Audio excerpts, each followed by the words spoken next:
Welcome to This Is Jen, episode 58. If you have 1 second, if you could leave a review on iTunes, I would so appreciate it. Shady Ray is here. Shady, how do you leave a review on iTunes? I think you just click. I bet there's a button, or not a button, like a link that says leave a review. I bet it's easy. And I'm always worried that it'll, like, do I have to use definitely my full name? Because, no one wants their friends to know they listen to this podcast.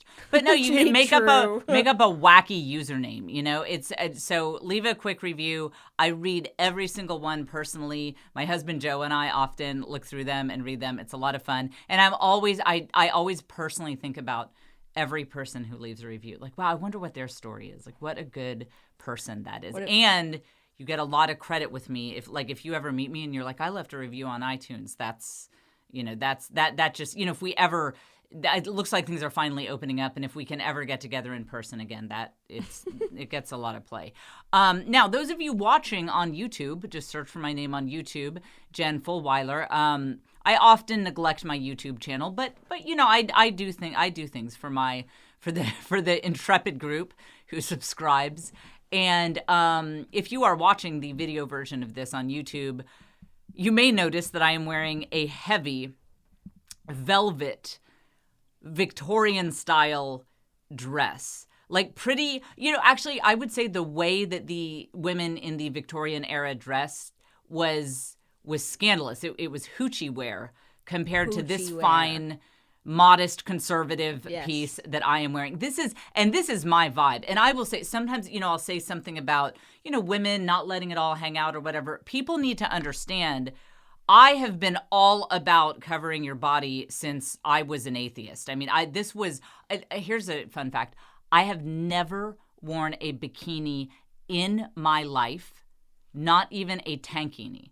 I've always been a swim burqa kind of person back to the atheist days when I was a lifelong atheist. So this thing of, hey, ladies, let's never show any skin ever. Let's hide in the shadowy recesses of our home in our Victorian garments. It's who I am. That's not a Catholic thing. I love it.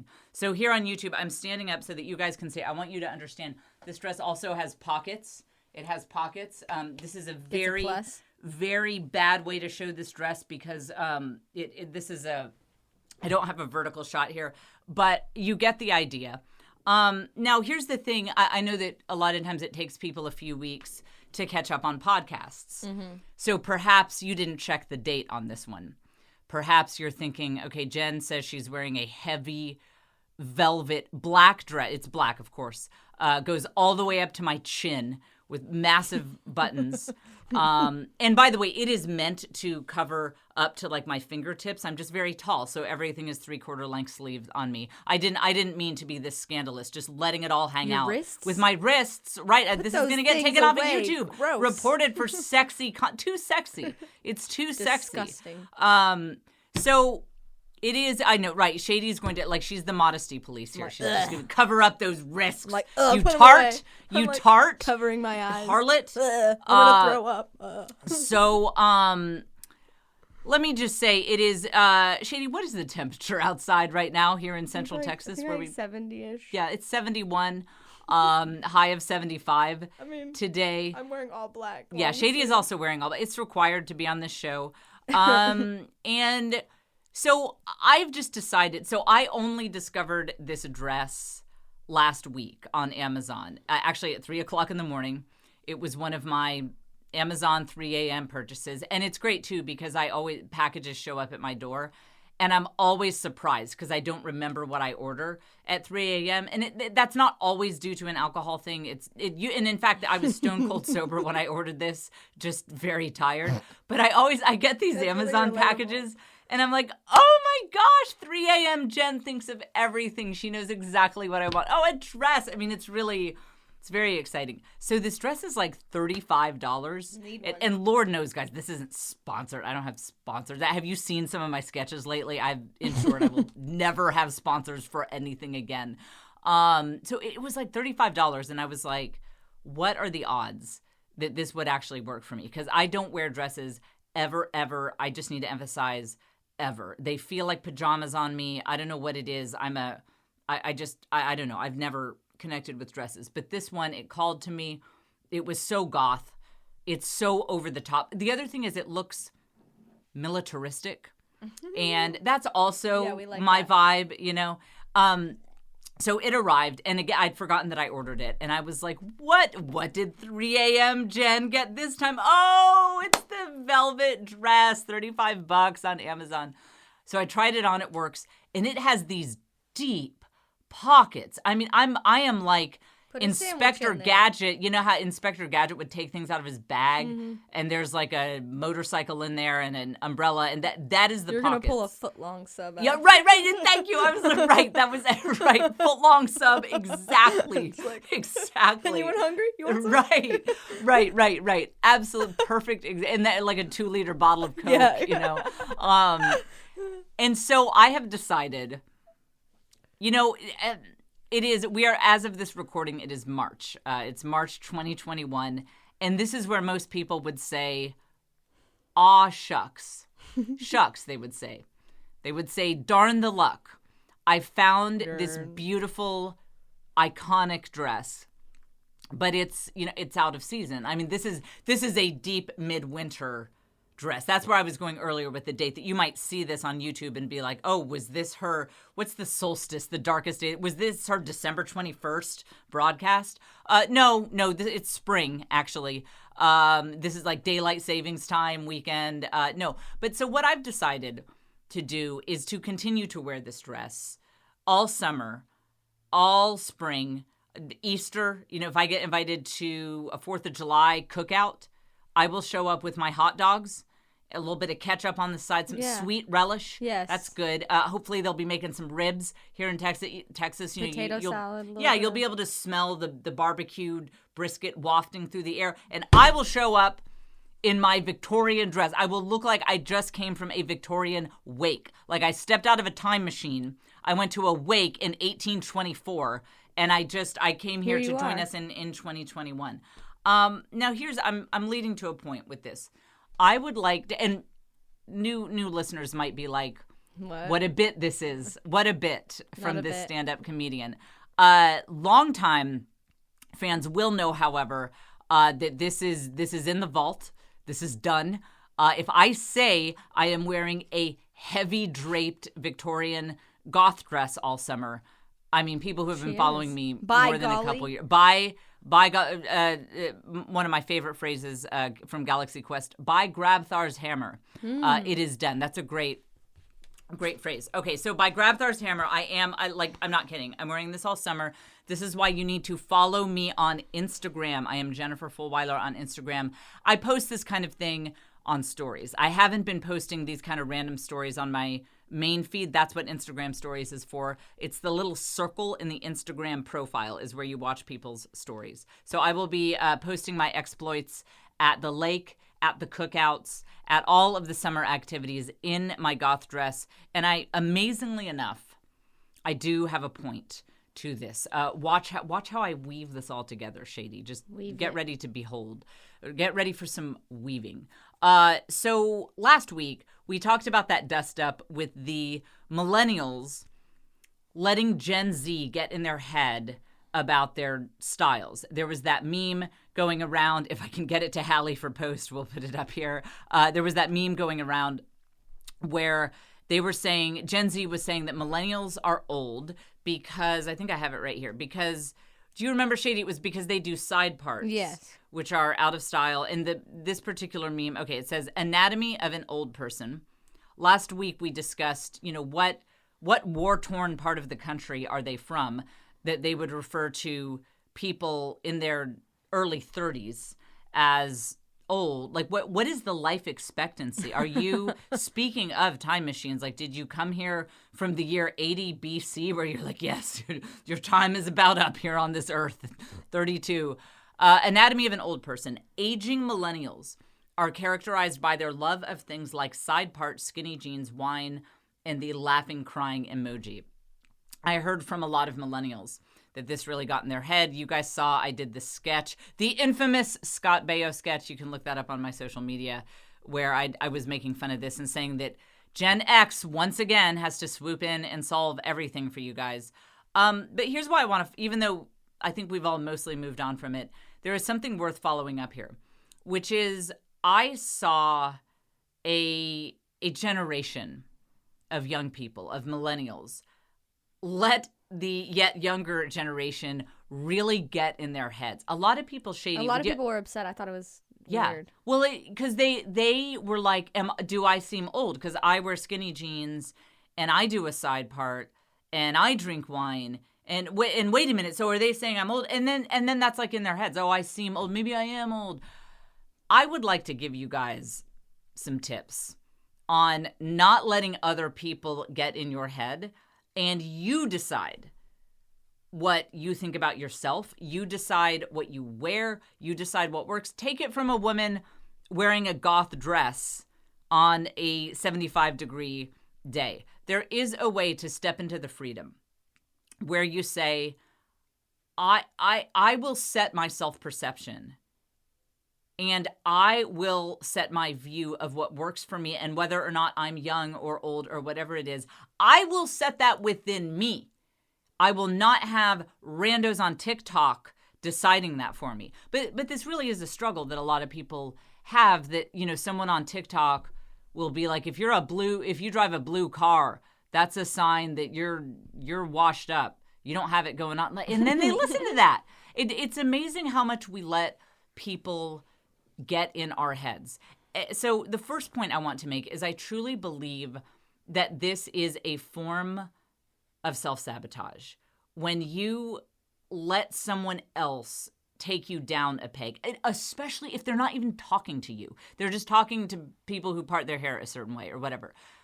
The fact that people let this meme of all things get in their heads really, really strikes me as self-sabotage. And I've been reading up on that a lot lately. It's a very interesting concept about how, you know, we hold ourselves back. A lot of times we're afraid of the things we say we want in life. We're afraid of living a positive, happy, abundant life. And when we start stepping into that territory, we self-sabotage. We do something to make ourselves miserable, right? Yeah, we do it all the time. So here's one of the ways I know this is self-sabotage, because the meme was ridiculous. Think about this. They're making fun of side parts. But let's come at this from a mathematical perspective, shall we? If you part your hair in the middle, there's only one place on your scalp that is the middle. That is a finite option to do a middle part. Now, to do a side part, you have almost infinite options. You have the rest of the 99% of your scalp to part your hair.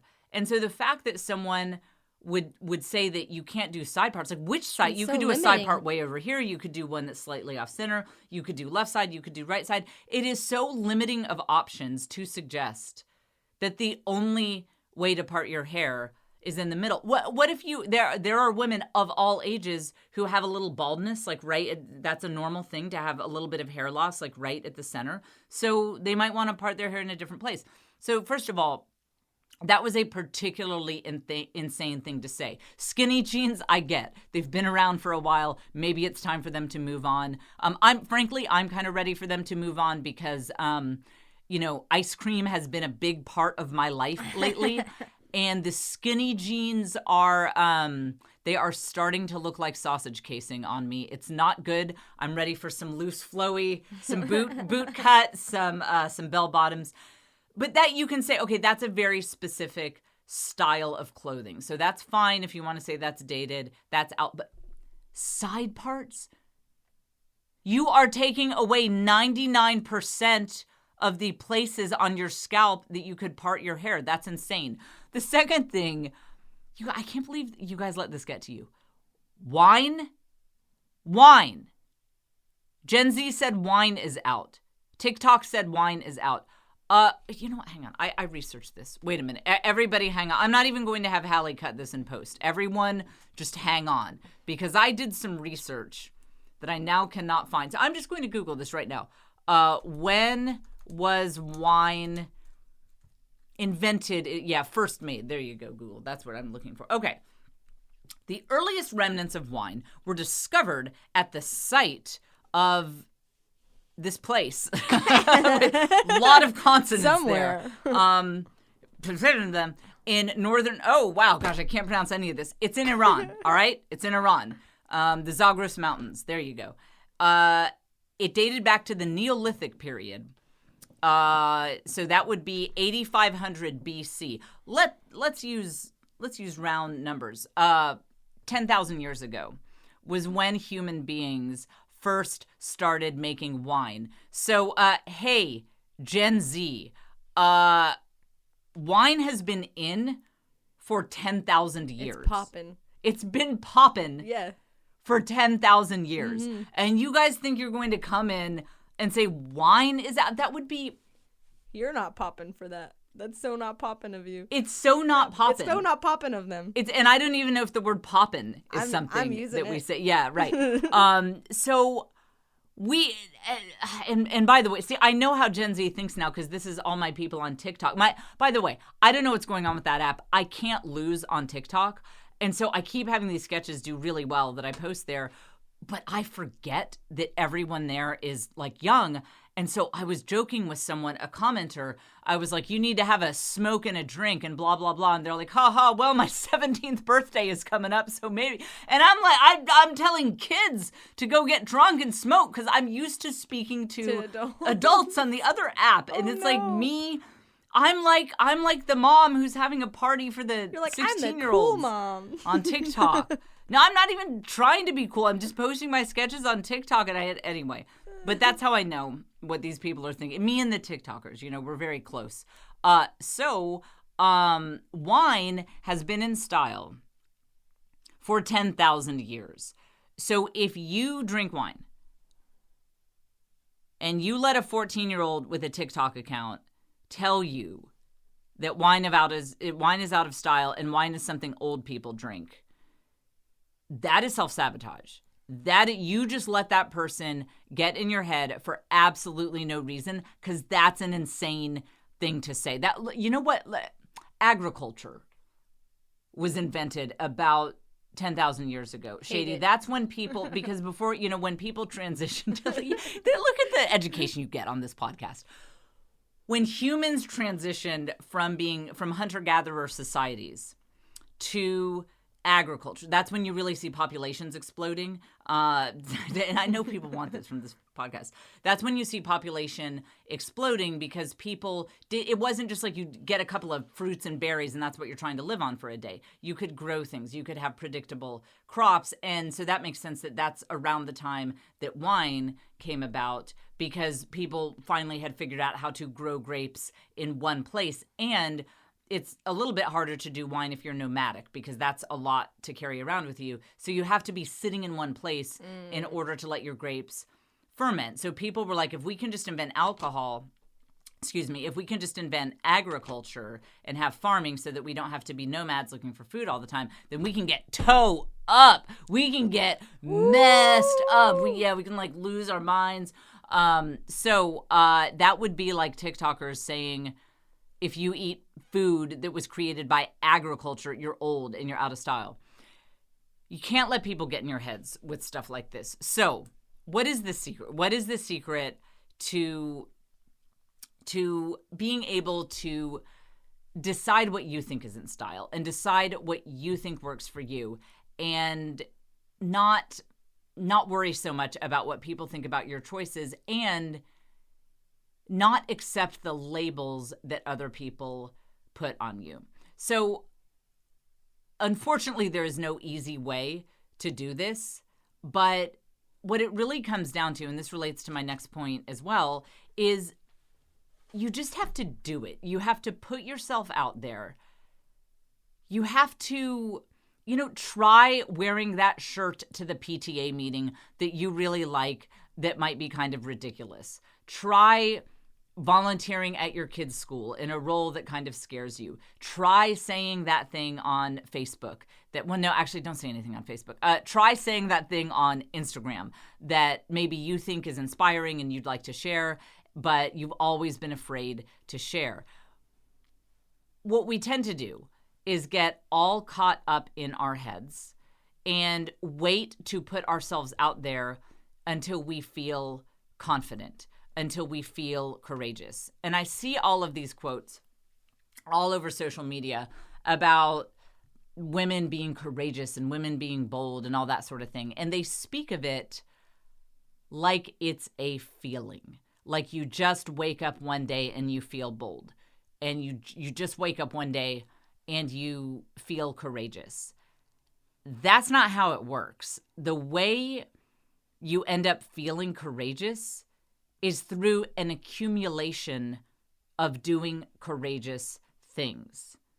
Imagine if you were someone who'd never left your house and never spoken to anyone and never tried to, you'd never tried to create anything. Well, you probably wouldn't feel that courageous, and that might be a good thing. I think we're not designed to feel courageous without a history of action. Mm-hmm. Because, Shady, imagine if you were like, I think I'd like to tightrope walk across 2 skyscrapers. And I feel courageous. I just feel like I'm a courageous person. So I'm going to do it. I'm going to give it a shot.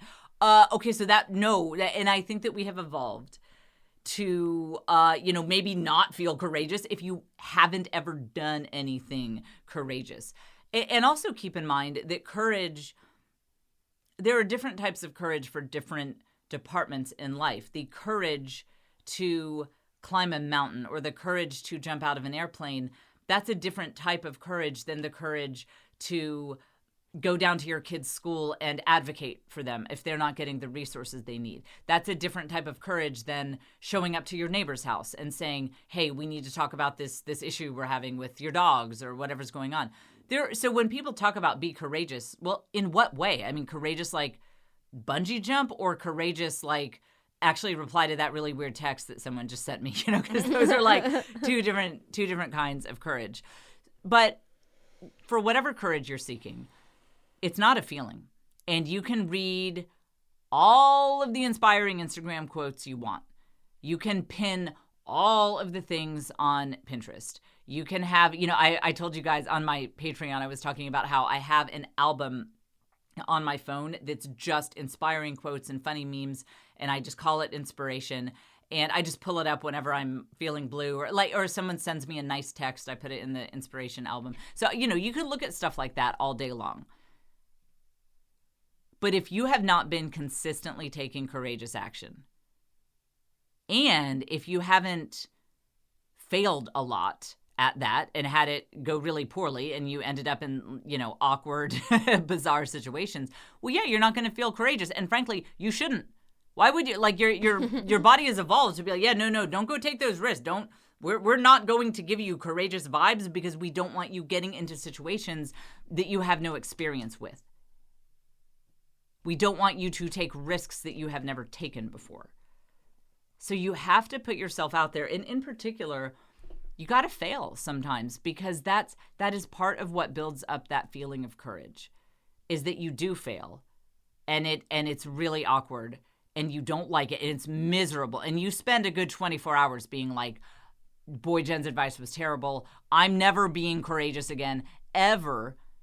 But then you wake up the next day and you're like, it's actually not that big of a deal. Now that I have a little space from it, that stuff that felt like such a huge thing when it, like the bad comments on social media or the person sending me the nasty text or, whatever it is that didn't work out, it always feels worse in the first 24 hours. And then when you sleep on it, you're like, okay, well, I mean, that comment was annoying, but like, it wasn't that bad. That person saying like, you suck at this, you should stop. It's like, mom's like that sometimes. And, and you just, the more space you get from it, it's kind of like a wound that heals quickly. You get a little scrape and it's bleeding and it looks bad. And then the next day you're like, that's actually not that bad. That's not that big of a deal. Which brings us to a related topic. Last week, I had my first stand-up comedy show, club show, in over a year. Because right before COVID, I was doing my own stand-up comedy tour. So I wasn't going down to the clubs.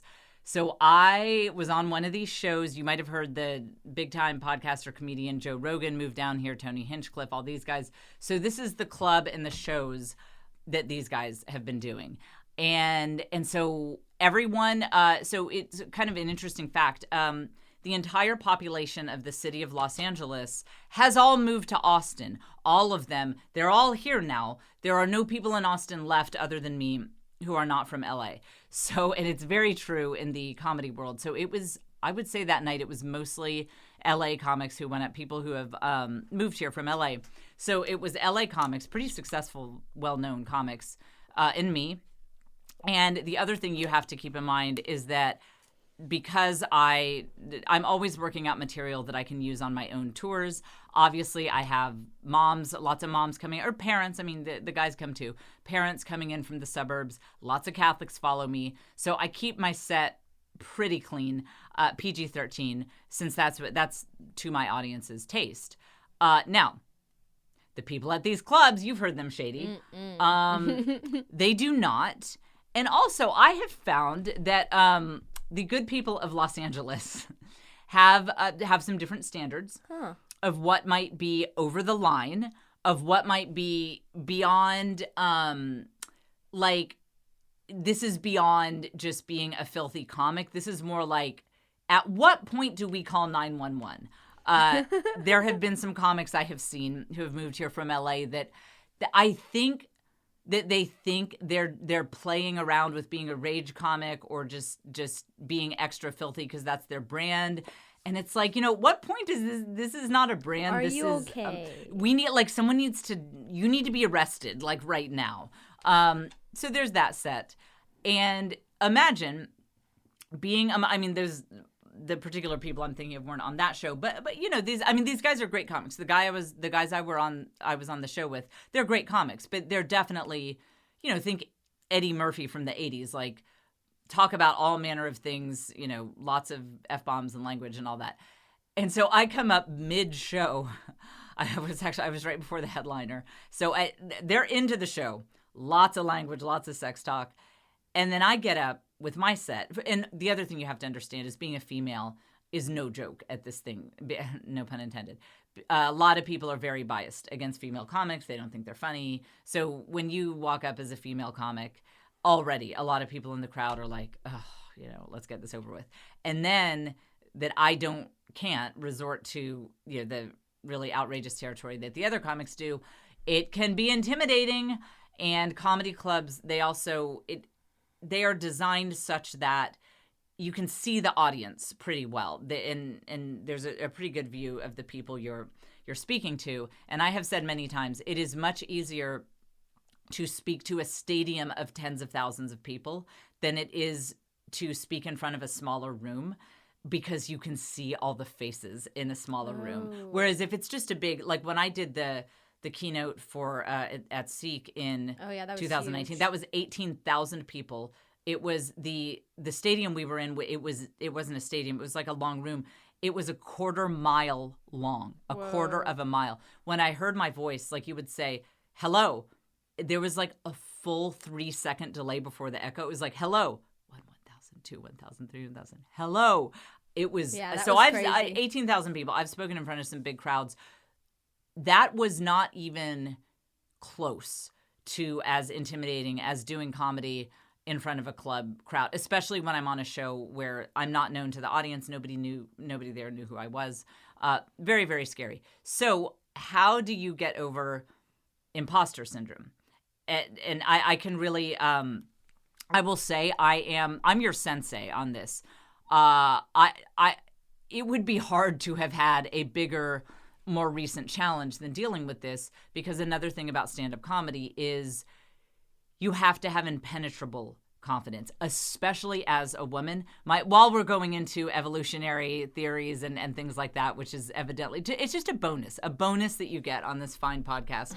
I really think that one of the reasons that female comics make people uncomfortable, I'm not sure if in the crowds I see straight up sexism as much as I see a protective instinct.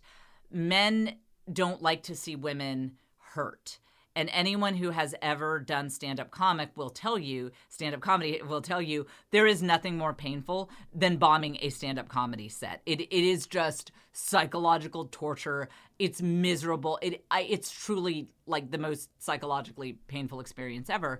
And so, and also comedy crowds are rough. They tend to be drinking a lot. It's a rowdy atmosphere, typically mostly men.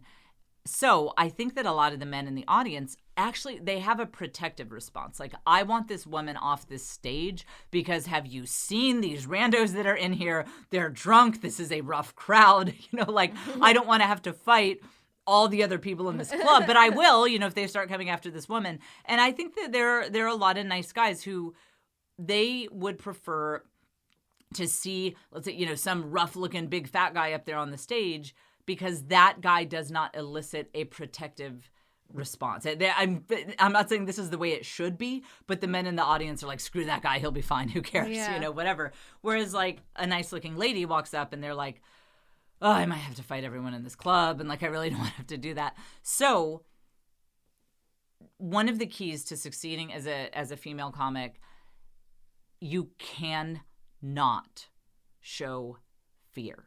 No fear, no nervousness, no discomfort, because the crowd will respond very, very, very negatively to that. Not negatively like they dislike you, but it's that protective, like, oh, this is so painful. Like, she seems like she's in trouble. I think you almost have like a caveman response of, it feels like she could be in physical danger because she's up there looking weak and nervous on the stage, and there's that rowdy table of drunk guys over there. I think it just makes people very, very, very, very uncomfortable. Well, I don't think. I know. So your job as a female comic, my job this past week, was to get up on that stage. And I was telling Hallie Lord and I was telling Shady when I was going over the material, I said, at this point, I don't even care about the exact jokes as much as I care about just getting up there and seeming like I own this room. Because I could bring Richard Pryor back from the dead and have him personally write my set for me. But if I look nervous when I'm delivering it, I will bomb harder than anyone has ever bombed. So, and again, keep in mind, it had been probably, because of my tour happening before COVID, probably like 15 months since I had been in front of a crowd like that. Comedy club crowd, nobody knows me. So I say all that to say, I know a thing or two about imposter syndrome. I know a thing or two about dealing with that. And I laid out a lot of my secrets, a lot of the things that have worked for me on the most recent Patreon episode. I'm happy to tell you guys a lot here. This is not one of those like, oh, you're not going to get value from this unless you pay for it on Patreon. I'll tell you, I'm about to tell you a really, really good technique on this. But on the Patreon, I go into just more personal territory, things that I don't want just out there for anyone to hear on YouTube. So if you want all those details, patreon.com/thisisjen. When you join, you get access not just to my most recent episode, which was episode 24, is the one where I really laid out details on imposter syndrome, but you get access to all the archives as well when you join patreon.com/thisisjen. But don't worry, I'll tell you the key that you need to know. Even if you don't do Patreon, I will tell you right here, the key you need to know. One of the things that has really helped me when let's say I've been doing the advice that I just gave you previously of taking action, putting myself out there. I have courage that is well-founded courage because I've been taking social risks. I've been failing, seeing that I lived, I'm building up the courage muscle. But there's something like being one of the only women at a club comedy show, only clean comic, that is very, very intimidating, that anybody would struggle with that imposter syndrome feeling. Again, imposter syndrome being, we all face it at some point, where you just feel like you're not good enough to be in the room you're in, or even if you feel like you're good enough, other people don't feel like you're good enough to be here, and that's getting in your head. One of the biggest things that I have found that really helps, it helps like a lot, that I did right before this show, and I've done it before other high-stress performances, is what you do is you open up, I prefer to do this on my computer so I could delete it, but you could get a sheet of paper, just somewhere where you can get rid of this after you write, and do a brain dump where you work through your fears. Bless you, Shady. Thank you. Do a brain dump where you just write down not only everything you are afraid, but why you are afraid, And don't even be afraid to go pretty deep. Like maybe something that could come up in journaling is like, I'm afraid of failure because let's say you had a father who always told you that you're a failure. Bless you. Yeah. It's spring, as you can tell by the way I'm dressed in my goth dress. It's spring. It's allergy time. So some of the things that might come up are like, I am especially terrified of failure because let's say your father always told you you were a failure and you're always trying to prove him wrong. Or maybe you were bullied when you were a kid and it just having someone react negatively to something you did reminds you of that trauma. If you sit down and commit to writing at least a page, 3 pages is ideal, but at least a page, and you can delete it or burn the page as soon as you're done so that you don't share this with anyone. This is only for your private purpose. And you just get it all out. I mean, it almost feels, this is a gross analogy, but you know how when you're you feel sick to your stomach and then finally you throw up and you feel better? Yeah. Sorry for the gross analogy, but I mean, it is like, Makes sense. oh, I feel so much better. Like I ate something that was bad. I ate some bad food and I feel better now. That journaling exercise will help you get rid of those imposter syndrome moments. In fact, I use it for all sorts of anxiety, but especially for imposter syndrome where you do that verbal vomiting where you're just like, I am so afraid of this because what if I fail? Because then everyone will hate me and then my whole family will hate me. And the key is don't filter yourself. That even if it's insane, actually, part of the purpose of this exercise is that you get all those insane ideas that lurk in your mind out on paper. And then you look at them and you're like, okay, that's insane. Like you see yourself writing down, my family will abandon me if I don't give a good speech at the PTA meeting. Well, then you can kind of laugh at yourself like, okay, that's insane. But that idea was rolling around back there in my head. And now that it's on paper, I can acknowledge it. I can say that this is insane. And then it frees you from that. The analogy that I came up with, I was telling a friend this the other day, it very much feels like when you were a kid and you were convinced there was a monster in your room. You're just convinced, like you just know this for a fact. There is a monster right there. I see it. It's behind the chair. There's no denying this. And then you flip on the light switch and it's a coat rack. That is exactly what that journaling process does, where you just get it all out on paper, and it is the process of flipping on the lights of your subconscious and saying, "Oh, look, wow, okay, there's some crazy stuff in there." Like in this for the flipping on the lights analogy, like this is a really weird coat rack. Like, okay, this might be a problem that we have a coat rack that's shaped like that. Where did we get that? But it's not a monster, and that is what I did. I did that journaling exercise before I did the stand-up comedy show. And Shady, I think you should tell me, Jen, don't be modest. How did it really go? How did, don't hold back. How did the stand-up comedy show go? How did it actually go for But real? should I hold back or not? I don't think so. Oh, good. Okay, well, Shady doesn't want me to hold back. So since she insists, it was amazing. I crushed it. And you know what was cool is it was obviously not my people there. It was a very different crowd. Like there was a table of young guys, like very hip looking guys, probably like 25, super hip looking, sort of that frat boy vibe. And when I was doing my jokes about being Catholic, they were actually hooping and hollering and applauding. And I was like, okay, didn't expect a good response to the Catholic jokes from that table. And then my favorite was there was a table full of African-American guys with these long dreads, like one of them had the dreads piled on top of his head, like just coolest looking guys. And they came up to me after the show and they were like, your set was so good. You were just killing us. We loved it. And I was like, that's why I do this. Yeah. That is why I do this. Because I could have given one of my regular speeches and like those two tables of guys who are from totally different worlds that I'm in, that I wouldn't, if I'm just giving a regular, I talk about whatever else, finding your blue flame or something. I give good speech. They're good. But I don't mean to diminish the other work that I do. But that's the beautiful thing about comedy is it brings people together in a way that seriousness can't. I think there's a famous quote. I don't know who said this, but somebody said, comedy can sneak in under the door while seriousness is still fumbling with the lock. And it's like a way to bond with people and get their attention and get them thinking about things in a way that, if you're just speaking regularly, making a serious point, they can't. Speaking of which, again, if you don't follow me on social media, that's what I've been doing, lots of little social commentary in the form of my sketches.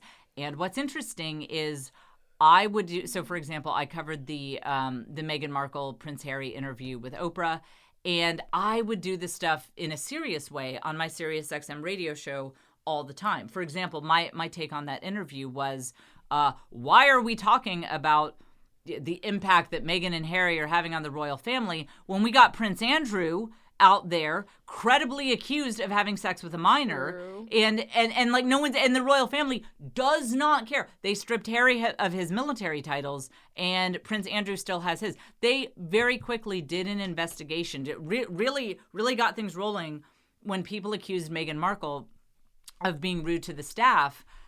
They have not launched an investigation into the accusation that Prince Andrew had sex with a minor as part of Jeffrey Epstein's human trafficking ring. Nothing on that, but we're going to find out if Meghan Markle was rude to some staff members. So this is the kind of rant I would do on my radio show all the time.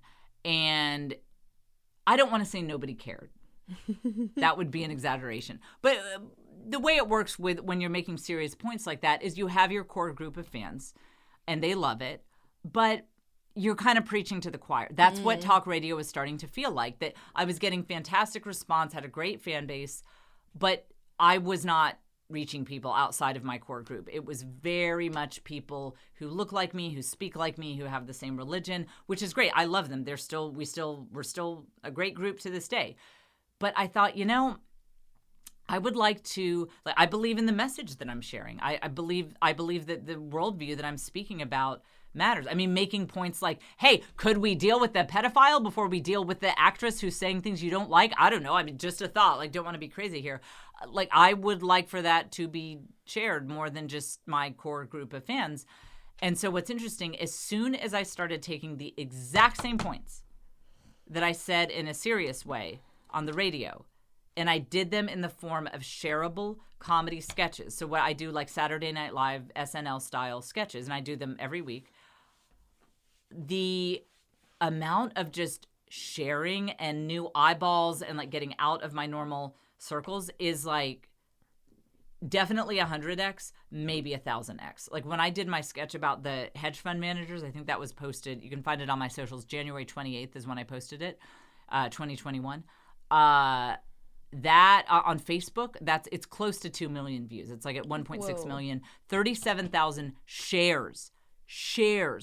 When I was on the radio, if I posted a clip from the radio, I wouldn't get 30,000 views, let alone shares. So all that is to say, use humor where you can, because there really is a lot of truth to that quote, that humor can sneak in under the door where seriousness is fumbling at the handle. All right, so I've got other good stuff going on Patreon this week. Again, I use my Patreon podcast as a separate podcast, and that's where I talk about things that work for me, like that journaling exercise. I had previously talked about that on Patreon in more detail. Things like, how I stay motivated, and more details on imposter syndrome, and just how I manage things with family. All that sort of thing is on Patreon. Patreon.com/thisisjen, where you can get access to that podcast. And when you join, you get the full archives. And that's an option I had. I could have been like, you don't get the archives. I don't care, guys. I keep the price low. It's just a basic price point. You get everything. I don't care. I care that you join, but I don't care about restricting. Once you join, fine, just have it, whatever. Patreon.com/thisisjen. Don't forget that our fabulous producer behind the scenes has a new book out. Hallie Lord has a book called Finding Home. It is fantastic. She has also been tearing it up on Instagram lately, so be sure to follow her on Instagram, Hallie Lord. That's HALLIE Lord. You can see people judging her in the comments. It's fun. Shady Ray, thank you for all your work producing and everything you do. And we will be back with you next week here on This Is Jen.